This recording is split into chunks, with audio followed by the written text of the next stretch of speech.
পাটা পুতা শীতল যার, সংসার হয় শীতল তার।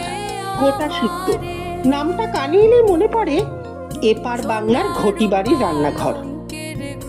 কিন্তু এই গোটা সিদ্ধ শুধু ঘটি বাড়ির একার সম্পদ নয়, এই পদ বয়ে নিয়ে চলেছে ওপার বাংলার স্মৃতিও। অনেকে অবাক হয়ে আমাকে জিজ্ঞেস করে, তুই তো বাঙাল, কিন্তু তোদের বাড়ির এত নিয়ম কানুন এপার বাংলার ঘটিদের মতো কেন? তখন আমি মুচকি হেসে বলি, যশোর জানলে এই প্রশ্নটা আর থাকতোই না। যশোর এমন এক জনপদ যেখানে এপার আর ওপারের সীমারেখা ধীরে ধীরে মিলে যায়।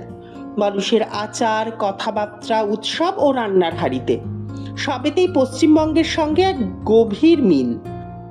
যশোরের গোটা সিদ্ধের সেই মিলনেরই এক নির্ভেজাল দলিল। আমার মামার বাড়িতে সরস্বতী পুজোর পরের দিন জোড়া ইলিশ আর বেগুন দিয়ে রান্না হয়, আর আমার বাবার বাড়িতে সেখানে গোটা সিদ্ধ। যশোরের গোটা সিদ্ধ স্বাদে আলাদা, গন্ধেও আলাদা, কিন্তু আবেগের একই রকম গভীর। এটি আমার শিকড়ের স্বাদ, আমার পরিচয়ের সেই ওপার বাংলার ভাষা আর এপার ওপার বাংলার নীল সুতোয় বাঁধা এক অদৃশ্য বন্ধন।